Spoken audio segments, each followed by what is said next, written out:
함께 말씀 찾아보도록 하겠습니다. 오늘 하나님께서 우리에게 주신 말씀은 사사기 3장 9절에서 10절까지 말씀입니다. 사사기 3장 9절에서 10절까지 말씀.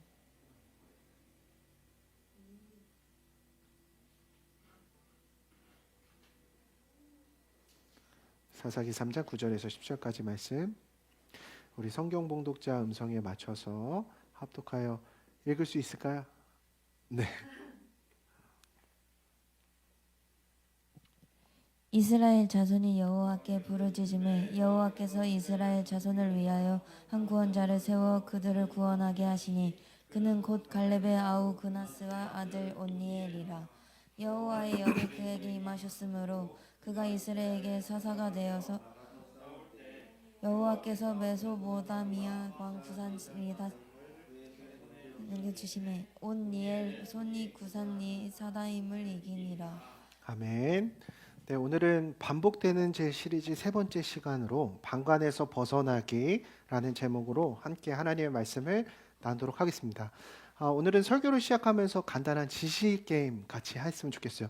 여러분들 막간 이용해서 가슴에 잠깐 손을 좀 얹어주시고 오른손을 진실만을 대답해 주시면 되겠습니다. 여기에 이제 자취를 좀 해보시거나 또 혼자 살아본 경험들이 다 있는 것 같은데요. 혹시 외출하고 돌아왔을 때 나는 나중에 치워야지 하면서 의자 위에 옷을 이렇게 쌓아놓다가 옷 무덤을 만들고 다음날 그 옷 무덤에서 입을 옷만 싹 빼본 경험이 있다, 한번 거수를 좀 해주시면. 경험 있죠? 홀로 없습니다. 네, 훌륭합니다. 자, 이렇게 되면 옷 무덤 쌓으면 이제 다음날 입을 옷 없어갖고 막 거기서 빼입고 막 이런 경험들. 또 하나만 더 해보도록 하겠습니다. 밥을 먹고 나서 바로 치워야 되는데 조금 이따 치워야지 하면서 그대로 뒀다가 이제 쓸 그릇이 없을 때야 비로소 설거지를 했던 경험이 있다. 그렇죠. 야, 그렇죠. 약간 모두의 공감대가 되네요. 이거 나중에 치우면 어떻게 되죠? 그릇에 있는 이제 이 기름때나 이런 것도 이제 쩔어요. 그죠? 그래서 이렇게 수세미 갖다 문대도 훨씬 귀찮아지는 것들을 경험을 하게 됩니다. 저도 그런 것 같아요. 그때그때 해야 되는데 그때그때 안 해요.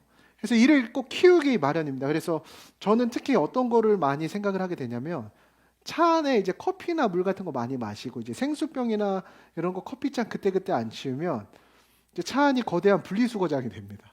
그래서 이거 나중에 치워야지 했다가 쓰레기장으로 만들어 버릴 때가 있습니다. 사실 우리가 생활을 하면서 내가 집을 엉망으로 만들어야겠다는 생각으로 안 치우는 건 아니죠. 차를 뭐 이렇게 지저분하게 써야지, 내 차는 그냥 쓰레기차처럼 써야지, 이런 생각으로 안 치우는 거는 아니잖아요. 근데 나중에 하지 뭐라는 생각으로 우리가 잠시 그 일을 미뤘을 뿐인데 시간이 지나면 어떻게 되죠? 훨씬 번거롭게 되고 일이 커져 있는 것들을 발견하게 됩니다. 그리고 그때 감당하는 것은 더 번거롭고 더 힘들어집니다. 동의되시죠? 우리 신앙생활도 똑같은 것 같아요. 여러분들 신앙생활하면서 처음부터 나는 죄에 넘어져야겠다는 생각하신 분 있으세요? 없죠. 나는 하나님 앞에 절대 변하지 말아야지, 나는 하나님 앞에서 일을 키워야지라고 생각한 사람이 있어요, 없어요? 한 사람도 없어요. 근데 우리가 매 주일마다 교회에 와서 기도할 때마다 찔리는 이유는 뭐죠? 대부분 그 이유가, 그 죄의 문제가 커진 이유가 무엇 때문이냐? 방치했기 때문입니다.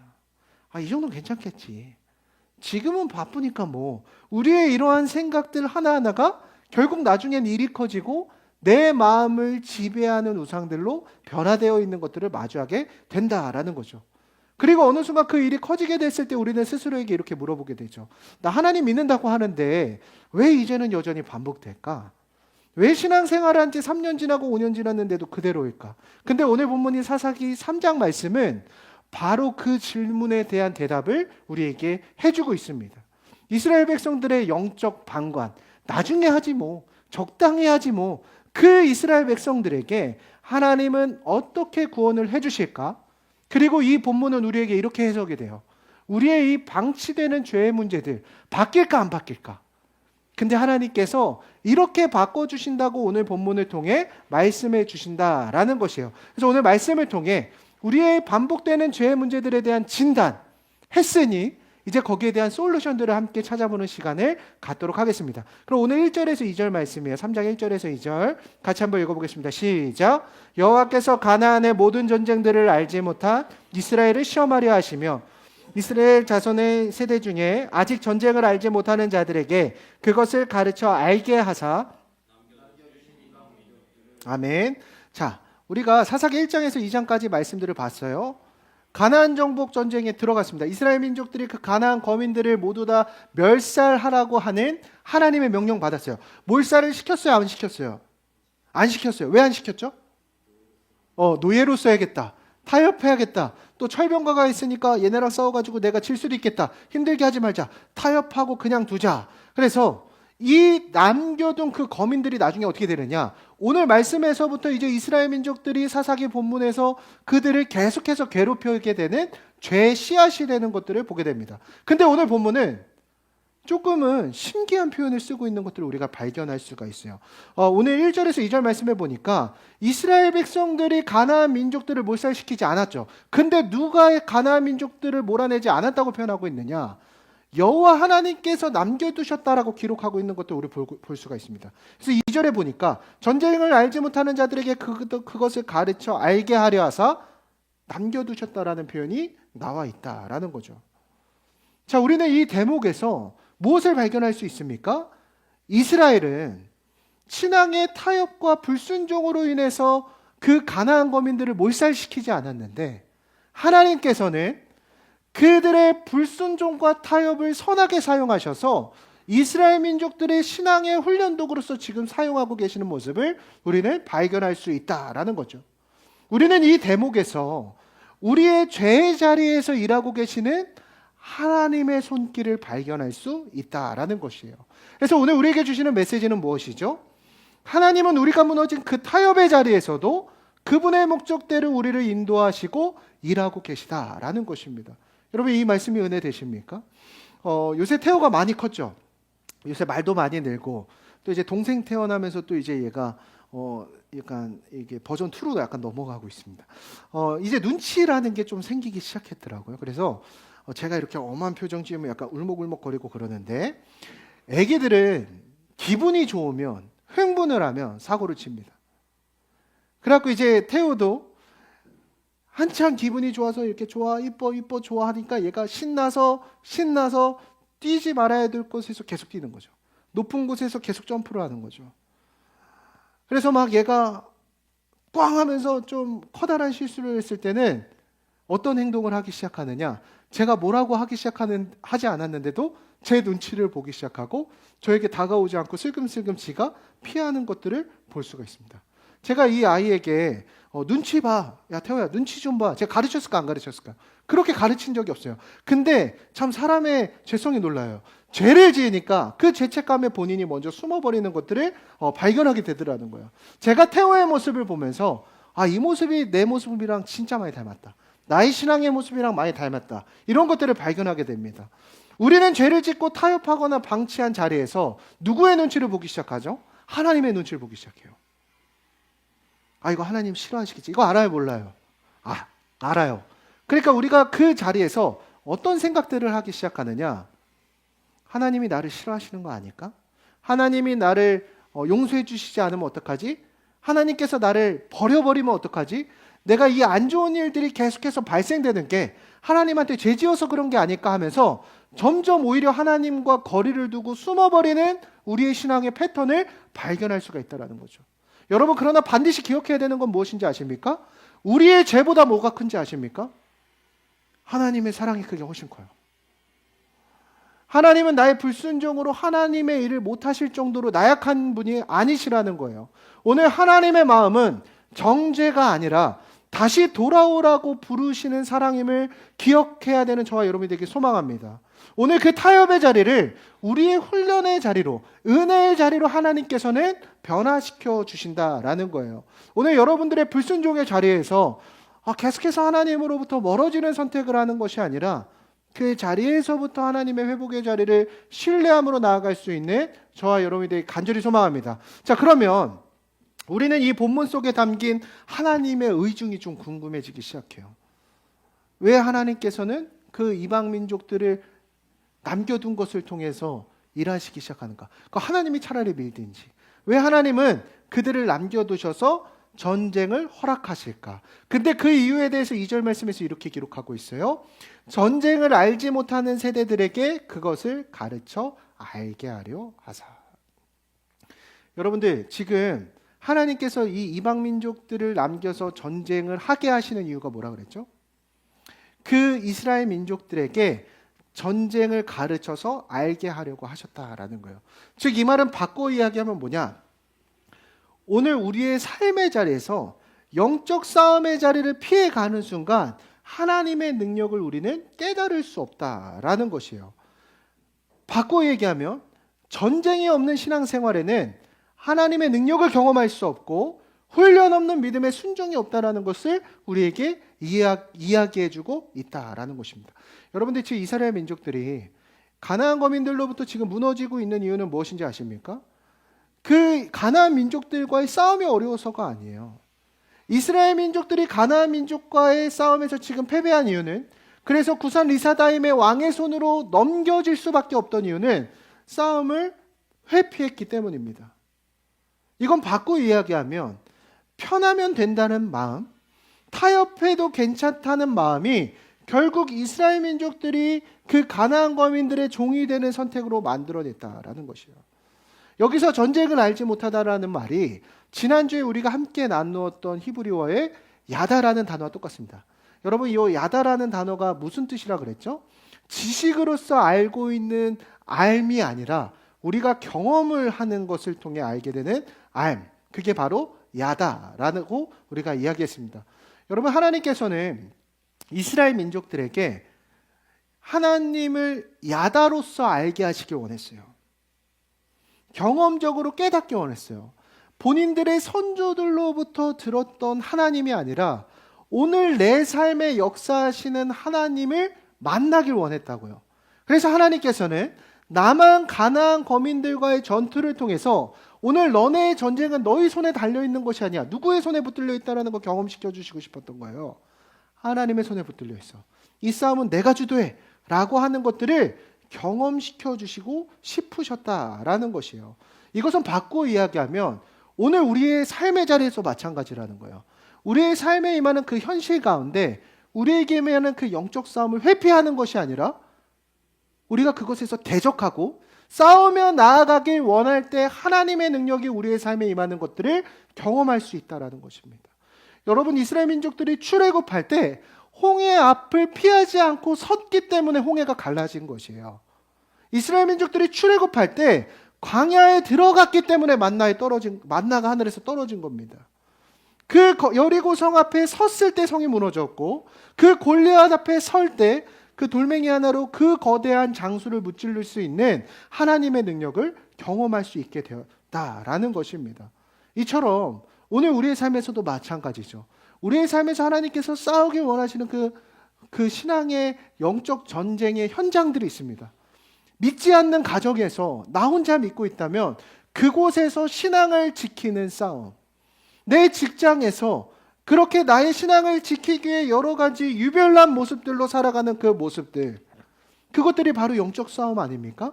그 자리에서 내가 영적 싸움을 마주하기로 우리가 결단하며 나아갈 때 오늘 우리의 삶 가운데 하나님 뭐 하시겠다는 거예요? 그 싸움을 하나님이 주도하시고 하나님이 승리하게 하시겠다라고 하는 그 결단을 우리는 사사기 3장 말씀을 통해 볼 수 있다라는 것입니다. 결국 이스라엘 민족이 무너진 이유는 무엇이었습니까? 그 가장 큰 이유가 편하면 된다라고 하는 그 방관의 마음 때문이었습니다. 싸우지 않았어요. 왜 그랬습니까? 귀찮아서 그랬다니까요. 두려워서 그랬다니까요. 그대로 두면 노예로 쓸 수 있지 않으니까 편하니까 그랬다는 것다니까요. 뭐 이 정도면 괜찮겠지라는 마음 때문이었다라는 것다니까요. 그 결과가 무엇이라고요? 오늘 본문에서는 8년 동안 그 민족으로부터의 종이 되는 삶을 살아갈 수밖에 없게 되었습니다. 이건 바꿔 얘기하면 오늘 우리가 싸워야 되는 영역에서 싸우지 않고 죄를 방치하기 시작할 때 그 죄가 우리를 강력한 종으로 만든다라는 거죠.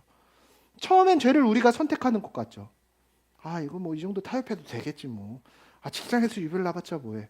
가정에서 그냥 이렇게 하는 거 가족들이랑 이런 것 때문에 굳이 대립해서 뭐해. 근데 여러분, 결국 그 남겨둔 죄가 나중에는 우리를 종로로 시킨다라는 거예요. 내가 죄를 짓는 건지, 죄가 나의 주인이 된 건지 분간이 안 되는 상태가 되어진다라는 것이에요. 결국 오늘 이 말씀을 통해 우리에게 주시는 메시지는 무엇입니까? 우리가 그 방관의 자리로부터 싸우기 시작할 때 하나님의 역사를 경험하게 된다라는 것입니다. 오늘 여러분들의 싸워야 될 지점은 어디입니까? 그 게으름의 싸움으로부터, 돈과 성공이라는 세상의 기준과의 싸움으로부터, 자기 연민에 빠지는 것으로부터의 싸움으로부터, 나의 신앙을 드러내는 자리에서의 싸움으로부터 여러분들 하나님 붙들고 그 전장으로 나아갈 수 있는 저와 여러분이 되기 소망합니다. 그 싸움을 누가 주도하신다고요? 하나님이 주도하신다라는 것입니다. 오늘 그 전쟁에서 승리함으로 오늘 우리의 영적 전쟁에서 승리할 수 있는 저와 여러분이 되길 간절히 소망합니다. 자, 우리가 그 질문을 나누었을 때 그럼 이제 질문이 생기기 시작합니다. 그럼 목사님, 도대체 어떻게 그 싸움의 자리로 나아갈 수 있어요? 그래요. 싸워보겠습니다.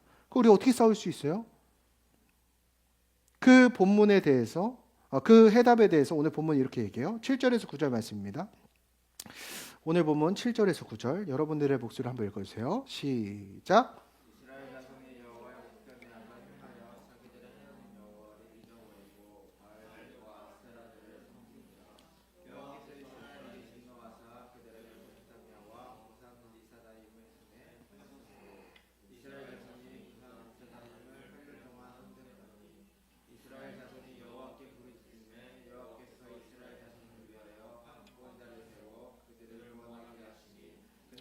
갈렙의 아우 그나스의 아들 온니엘이라. 아멘. 자, 신앙 그 싸워야 될 자리에서 영적 싸움을 해야 된다 그랬죠. 영적 싸움을 하지 않은 선택의 말로 뭐였죠? 지금 메소포타미아의 구산 리사다임의 왕으로부터의 압제를 당하게 돼요. 이스라엘 민족들이 8년 동안 노예처럼 살게 되었습니다. 저는 이 본문을 읽으면서 간절히 기도했던 내용이 이거였습니다. 우리 공동체가 그 자리를 회피함으로 인해서 우리의 젊음이라는 시간을 이렇게 낭비하지 않았으면 좋겠다. 이스라엘 백성들의 그 방치가, 신앙의 방치가 8년이라는 시간을 허비하게 되었습니다. 여러분들의 삶에서는 즉각적인 순종으로 그 방치하는 시간이 없는 저와 여러분들에게 간절히 소망합니다. 근데 이스라엘 민족들은 그렇게 돌이켰어요, 안 돌이켰어요? 영적 싸움 했어요, 안 했어요? 안 했다고요. 그러니까 몇 년이 꼬였어요? 8년이 꼬였어요. 아무리 바보라도 8년을 노예 생활하면 깨닫게 됩니다. 그렇죠? 뭘 깨닫게 됐을까요? 야, 우리가 왜 이렇게 됐지? 우리 좋았잖아. 지금 가나안 정복 막 했잖아. 얘네들 별거 아니었잖아. 근데 이렇게 이방 땅으로부터 정복을 당하게 되다 보니까 얘네들이 이제 깨닫게 됐어요. 문제가 뭐였지? 하나님을 잊어서구나. 그리고 이스라엘 백성들이 어떻게 반응했다 나와 있죠? 오늘 9절 말씀에서 이스라엘 백성들이 한 게 있어요. 첫 번째 그 방법이 무엇입니까? 지금 오늘 본문에서 9절에서 이렇게 표현합니다. 그들이 이스라엘 자손이 여호와께 부르짖음으로, 부르짖었다라고 표현하고 있습니다.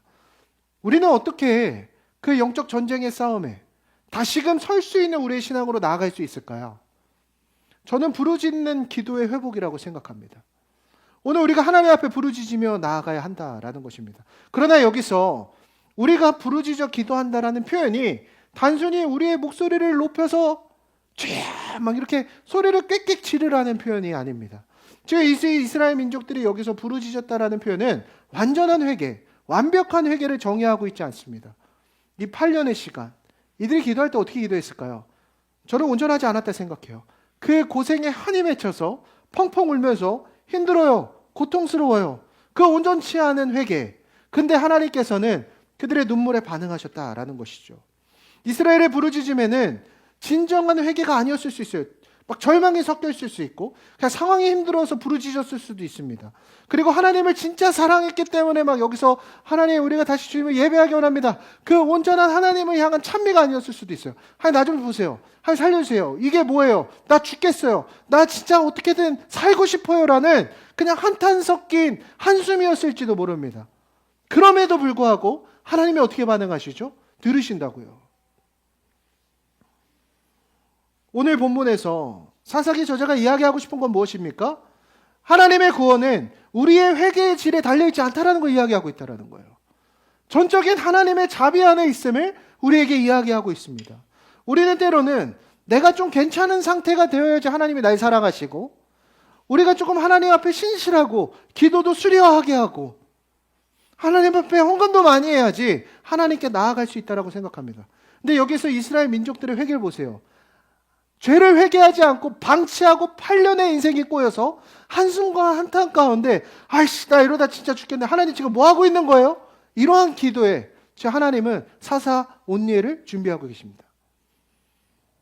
오늘 여러분들의 삶의 회복은 어디서부터 시작합니까? 동기가 불순해도 괜찮아요. 그러나 오늘 여러분들의 삶의 방향이 돌려질 때 하나님께서는 그 여러분들의 기도 가운데 응답해 주신다라는 것입니다. 결국 여기서 부르짖는 기도란 우리의 마음의 방향의 전환을 의미하고 있다는 걸 알 수 있죠. 문제에서 하나님을 바라보기 시작하는 겁니다. 절망에서 주님을 고백하기 시작하는 거예요. 우리가 방관했던 부분에서 싸우길 마음을 정하는 것입니다. 그리고 우리의 체념했던 그 문제에 대해서 하나님의 일하실 영역들로 기대하며 나아갈 때 그 방향이 바뀌면 나머지는 누가 한다라는 거예요? 하나님이 하신다라는 거예요. 여러분이 믿으십니까? 나의 반복되는 죄의 싸움은 나의 능력으로 승리할 수 없습니다. 하나님이 하셔야만 승리할 수 있어요.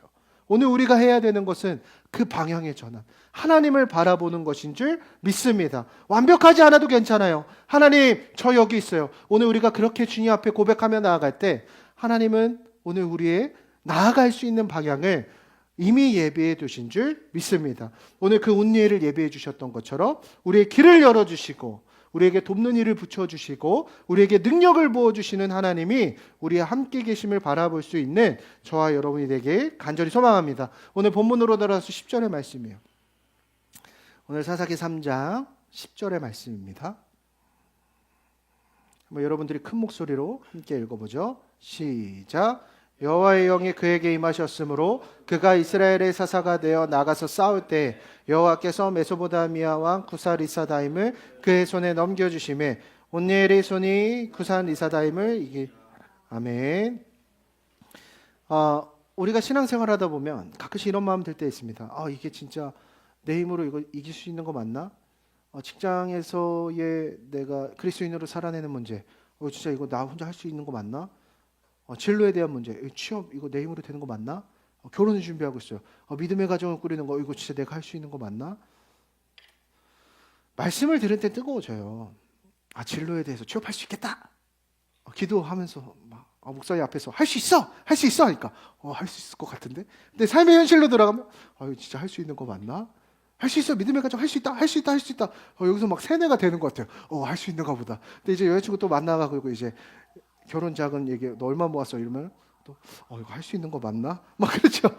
이제 현실을 기다리고 있어요. 현실이. 저도 그렇습니다. 이제 설교를 전할 때 지난주에 이제 제가 막 설교 때 막 울먹이면서 그 하나님의 은혜 간구했어요. 그러니까 예배 끝나고 한 친구가 목사님 광기 뭐예요? 광기 뭐예요? 그렇게 은혜를 받았어요. 제가 지난주에. 이야 진짜 하나님의 은혜가 귀하다. 어떻게 나의 이 반복되는 죄의 문제 가운데서도 하나님이 이렇게 역사하실까? 결단해야겠다. 나 이제 타협하지 않아. 나는 기억하고 기준 세우고 오직 예수 바라보면서 나아가야겠다. 자, 삶으로 돌아갔어요. 현실 돌아갔더니 집에 딱 돌아가니까 설거지 막 쌓여있고 집에 딱 돌아가니까 막 애기 울고 있고 막 애기 감기 걸려갖고 막 숨 넘어가고 막 이러고 있고 막 하니까 사람이 이렇게 멘탈이 나가. 그러니까 은혜는 예배에서 받았는데 정작 삶의 자리에서 어떻게 해야 돼요? 살아내야 되는데 그 지점이 나에게 너무 어렵다라는 것이에요. 오늘 본문 속 온니엘의 이야기가 바로 그 지점입니다. 오늘 이 이스라엘을 구원하시는 그 하나님의 손길이 우리의 삶의 영역에서도 임해야 되는데 오늘 우리의 삶의 영역에서 하나님께서 어떻게 역사해 주시기 시작하느냐라는 거예요. 근데 오늘 10절 말씀에 보니까 사사 온니엘을 예배해 두심으로 그를 통해 하나님께서 믿음의 역사들을 하시기 시작하는데 오늘 믿음의 한 사람을 통해 하나님께서 우리의 삶의 문제를 회복하시는 방식이 오늘 본문 가운데 나와 있다라는 거예요. 그 사사 온니엘처럼 하나님께서는 하나님의 백성, 하나님의 사사 온니엘이 아니라 사사 강요한, 사사 이지은, 사사 최종일을 하나님께서 어떻게 사용하시느냐. 오늘 10절 말씀에 보니까 가장 먼저 온니엘에게 하나님께서 하셨던 일이 뭐냐? 여호와의 영이 그에게 임하셨다라고 지금 이야기하고 있습니다. 자, 지금 오늘 본문에서 이 온니엘에 대한 설명들은 들이 많아요. 해석들이 많아요. 근데 한 가지 확실하고 온니엘이 뛰어나진 않았다라는 겁니다.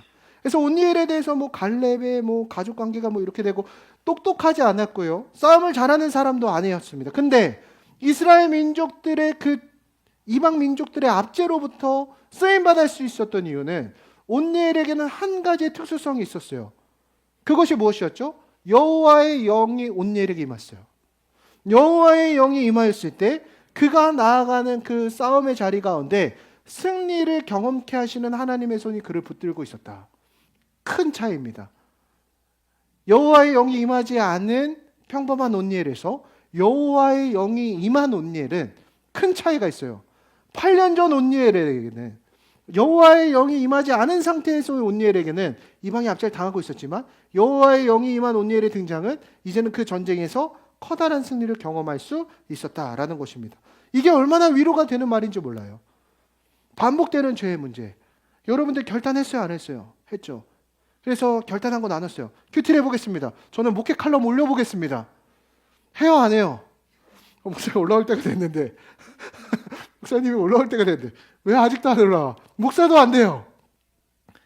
의지력으로는 끊어져요, 안 끊어져요? 안 끊어져요. 미쳐버리겠어요. 근데 우리에게 은혜가 되는 내용이 무엇입니까? 내 정신력, 내 근성, 내 열정으로 이 싸움에 임하는 게 아니래요. 우리가 부르짖어 기도, 방향을 전환할 때 하나님께서 오늘 우리에게 뭘 부어주세요? 하나님의 영을 부어주십니다. 성령 하나님을 부어주세요. 그분이 우리의 손을 붙들어 주시고 우리를 일으켜 세워주신다는 겁니다. 오늘 그 여호와의 영이 하는 일이 있습니다. 요한복음 14장 26절 말씀이 우리 다 같이 한번 읽어보죠. 다 같이 읽겠습니다. 제가 세번역 성경으로 준비했죠. 시작. 그러나 보혜사 곧 아버지께서 내 힘으로 보내실 성령께서 너희에게 모든 것을 가르쳐 주실 것이며 또 내가 너희에게 말한 모든 것을 생각나게 하실 것이다. 아멘. 자, 여러분, 여호와의 영이 우리에게 임하기 시작했어요. 어떤 일이 나타나기 시작합니까? 하나님의 능력이 하나님의 말씀이라고 그랬는데 잊고 있었던 그 말씀이 우리에게 다시금 깨달아지기 시작해요. 마음이 완악해지고 완고해져서 하나님의 일들에 대한 기대가 없었는데 그게 기대가 되기 시작해요. 죄 앞에 무감각해져서 아무런 반응이 되지 않고 그냥 힘들기만 했고 수치스러워서 피하기만 했었는데 이제는 그걸 대면할 수 있는 마음들을 우리에게 부어주십니다. 그리고 우리를 일으켜 세워주세요. 성령님이 일하시는 방법, 생각나게 하시고 깨닫게 하십니다. 오늘 우리의 삶 가운데 이 성령님이 일하시는 것들을 우리가 경험할 수 있는 저와 여러분이 되기 소망합니다. 그분이 우리를 하나님의 능력인 말씀을 깨닫게 하실 것입니다. 죄에 대해 반응하게 하실 것입니다. 그 삶의 죄의 패턴으로부터 이제는 우리의 구별의 방식으로 나아가게 하실 것입니다. 그게 성령님이 우리에게 하시는 역할이에요. 오늘 이 문 밖을 나가는 순간 우리가 주님 앞에 그 방향을 전환하며 나아갈 때 그분의 영이 우리와 함께 하실 줄 믿습니다. 그리고 이제는 우리의 삶 가운데 그 죄의 문제로부터 우리의 영적 싸움으로부터 승리케 하시는 하나님의 손을 경험할 수 있다는 거예요. 여러분 이거 믿으십니까? 내 힘으로 이거를 견디고 이기는 게 아니에요. 하나님이 우리를 이기게 하신다는 거예요. 오늘 그 싸움의 승리를 경험할 수 있는 저와 여러분이 되길 간절히 소망합니다. 오늘 본문을 계속해서 볼 때 여러분 10절 말씀에서 여호와의 영이 온니엘에게 임했어요. 그 여호와의 영이 임했을 때 온니엘의 반응을 좀 보세요. 성령이 임했을 때 온니엘이 그냥 임했나 보다. 그냥 가만히 앉아 있었다라고 한다면 지금 이스라엘 민족들은 이 이방의 압제로부터 벗어날 수 있습니까? 없습니까? 없었겠죠. 근데 온니엘이 뭐 했다라고 이야기가 나오고 있느냐? 자, 여호와의 영이 임했을 때 지금 온니엘은 뭐하냐? 그가 이스라엘의 사사가 돼서 바로 뭐 했죠? 나가서 싸웠다라고 기록하고 있습니다. 가만히 앉아 있었다면 성령님께서는 역사하시고 싶지만 나의 삶의 방식에 변환이 없을 때 여러분들 아무런 일이 나타나지 않습니다. 오늘 온니엘에게 하나님의 영이 임했을 때 온니엘의 적극적인 수용과 적극적인 반응의 태도를 우리는 볼 수 있습니다. 하나님의 영이 우리에게 임했어. 그걸 우리가 믿음으로 나아가서 직장을 구하는 방식도 우리가 죄를 대면하는 방식도 이제 적극적인 반응으로 나아갈 때 우리의 삶의 변화들이 나타난다라는 것을 우리는 볼 수가 있습니다. 오늘 이 온니엘의 방식, 나가서 싸우니라라고 하는 그의 삶의 태도를 통해 이 말씀을 통해 우리에게 주시는 메시지가 있어요. 그게 무엇이죠? 은혜의 순종으로 반응하라는 거예요. 여러분, 하나님의 은혜는 한량이 없어요. 매일같이 부어집니다. 간구하는 자에게, 방향을 전환하는 자들에게 모두에게 부어집니다. 그 은혜의 반응은 무엇이었죠? 즉각적인 순종으로 반응했습니다. 이게 바로 수용성과 적극성에 반응하는 방식이에요. 하나님의 은혜 반응. 우리가 이기는 게 아니야. 그래서 그것을 마음껏 수용하고 적극적으로 반응하세요. 순종하는 거죠. 하나님께서 내게 원하시는 그 한 걸음을 내딛는 거예요. 거창한 걸 하라는 게 아닙니다. 일주일 동안 성경 통독해요. 이거 하라면 할 수 있어요, 없어요? 할 수 없어요. 하루에 3번만 성경 읽어. 이건 할 수 있어요, 없어요? 그 정도의 순종은 할 수 있다고요. 완전한 순종이 아니라 작은 순종이라도 하나님 앞에 반응하기 시작할 때 그 걸음이 바로 온니엘이 내디딘 순종의 모습입니다. 저는 그렇게 생각합니다. 8년의 압제를 경험하는 순간 온니엘의 마음 가운데에서도 그 마음의 두려움들이 중첩되지 않았을까? 그러나 여호와의 영이 임했을 때 나가서 싸울 때 온니엘의 감정 두려웠을 수 있겠죠. 근데 그가 했던 일은 여호와의 영이 임했기 때문에 전쟁터까지 자기의 걸음으로 나가는 일을 했습니다. 오늘 이 자리 가운데 하나님의 영이 여러분들에게 임한다라고 하는 그 마음의 결단을 하고 방향을 돌렸다라고 한다면 여러분들이 대면하는 문제에 여러분들의 걸음으로 나아가십시오. 나머지 그 싸움의 승리는 누가 행하신다라는 거예요? 하나님이 하신다라는 것입니다. 오늘 말씀을 정리하려고 합니다. 오늘 이 사사기에 반복되는 죄의 역사는 결코 이스라엘만의 이야기가 아니라는 것이죠. 오늘 우리의 삶의 이야기이기도 합니다. 제가 요번에 참 그 링크데이 설문조사하면서 감사했던 게 투표를 한 사람들의 대부분이 3년 이상 함께 신앙생활을 같이 했습니다. 근데 우리가 이 반복되는 죄의 문제에 대해서 나누고 싶다라는 것은 신앙생활을 3년 이상 해도 죄의 문제들이 끊어져요, 안 끊어져요? 잘 끊어지지 않죠. 근데 그 원인은 무엇이었습니까? 오늘 이스라엘 백성들의 모습을 보면 알 수 있듯이 하나님을 알면서도 무관심했고 죄에 대해서 알면서도 방관했습니다. 싸워야 할 자리에서 싸우지 않고 머물러 있을 때 그 이스라엘 민족들은 무너져 버렸던 그 모습은 오늘 어쩌면 우리의 모습과 너무나 닮아 있는지도 모르겠습니다. 근데 오늘 본문이 우리에게 알려주는 큰 은혜는 바로 이것입니다. 그 이스라엘 민족들의 반복되는 실패 가운데서도 하나님은 계속해서 그 이스라엘 민족들을 일으키시고 그들의 삶 가운데 개입하시고 역사하신다라는 것입니다. 이스라엘 민족들은 자신의 삶들에 대해 여전히 그들은 포기했을지 모르지만 하나님께서는 그들의 삶의 문제를 포기하지 않으시고 여전히 그들의 삶에 개입하셔서 그들을 구원할 길들을 예비해 주시고 계시다라는 거예요. 그들이 완전했기 때문입니까? 아니에요. 하나님이 그들의 아버지 되셨기 때문입니다. 오늘 우리의 삶에서도 마찬가지예요. 우리는 연약하죠. 우리는 오늘 이 자리에 결단할 것 같지만 또 오늘 집으로 돌아가서 삶의 문제에서 여전히 우린 타협하고 방관하고 또 넘어지고 죄의 문제 가운데 또 무너질 수도 있습니다. 근데 우리가 기억해야 될 것은 그 반복되는 쓰러짐이 문제가 아닙니다.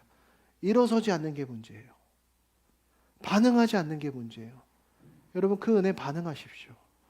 오늘 여러분들이 방향을 돌이키고 반응하기 원하는 그 작은 발걸음에 승리는 하나님이 허락하시는 줄 믿습니다. 그 승리를 경험할 수 있는 저와 여러분이 되길 간절히 소망합니다. 그래서 오늘 말씀을 정리하면서 이 시간 같이 찬양하고 기도했으면 좋겠는데요. 부르짖는 기도. 여러분, 막 하고 기도하라는 게 아니에요. 문제를 바라보는 게 아니라 주님을 바라보기 시작하는 거예요. 나의 죄를 바라보는 것이 아니라 하나님의 약속을 신뢰하는 거예요. 그 자리에서 역사하시는 하나님의 손길을 경험하는 저와 여러분이 되길 간절히 소망합니다.